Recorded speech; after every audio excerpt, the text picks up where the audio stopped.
नक्कीच या बातमीवर अशी नजर असेलच, पण आता एक मोठी बातमी आपण पाहतोय। मनू भाकर आता भारतात परतलेली आहे आणि तिचं भारतामध्ये आता जंगी स्वागत केलं जात आहे। आताची ही महत्त्वाची दृश्य आपण साम टीव्हीवर पाहतोय। मनू भाकर ही आता भारतात परतलेली आहे। अतिशय जल्लोषामध्ये तिचं स्वागत केलं जात आहे। ऑलिम्पिकमध्ये तिची कामगिरी अतिशय कौतुकास्पद होती, उत्तम कामगिरी तिने केलेली आणि त्यानंतर आता तिचं भारतामध्ये आपण पाहतोय अतिशय उत्साहात जल्लोषात नवी दिल्ली इथं स्वागत केलं जात आहे। आताची महत्त्वाची दृश्य साम टीव्हीवर।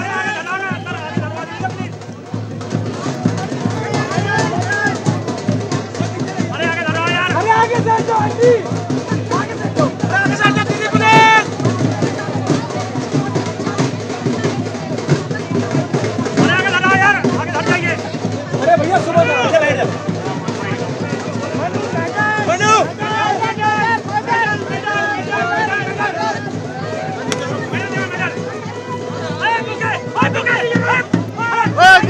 आमचे सकाळचे क्रीडा प्रतिनिधी शैलेश नागवेकर हे सध्या आपल्यासोबत जोडले गेलेले आहे। शैलेश सर, आपण पाहतोय मनू भाकर आता भारतात दाखल झालेली आहे। अतिशय उत्साहात स्वागत केलं जात आहे। आजचा दिवस हा प्रत्येक भारतीयांसाठी अभिमानाचाच म्हणावा। निश्चितच, कारण अशा गेल्या काही दिवसापासून आपल्यासाठी प्रत्येक भारतीयांसाठी अभिमानाचे क्षण येत आहेत। मनू भाकरने 2 पदकं काढली, जी आतापर्यंत कुठल्याही भारतीय ऑलिम्पिक मिळालेली नव्हती, एकाच स्पर्धेत मिळवलेली नव्हती।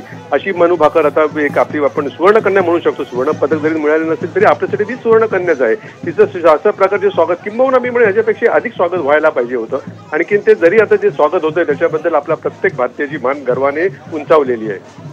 नक्कीच, पण मनू भाकर विषयी म्हणायचं झालं तर एक ध्वजवाहक म्हणून सुद्धा आता तिच्याकडे पाहिलं जातं। आता पॅरिसमध्ये ती पुन्हा जाणार आहे। तिच्या या कामगिरीविषयी आपण काय सांगाल?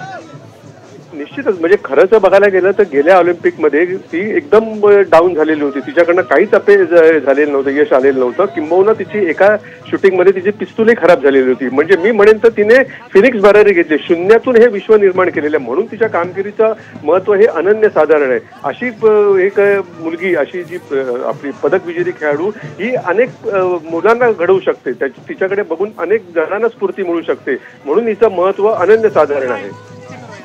नक्कीच आता मनूचा हा संपूर्ण प्रवास प्रत्येक खेळाडूसाठी हा प्रेरणादायी म्हणावा लागेल।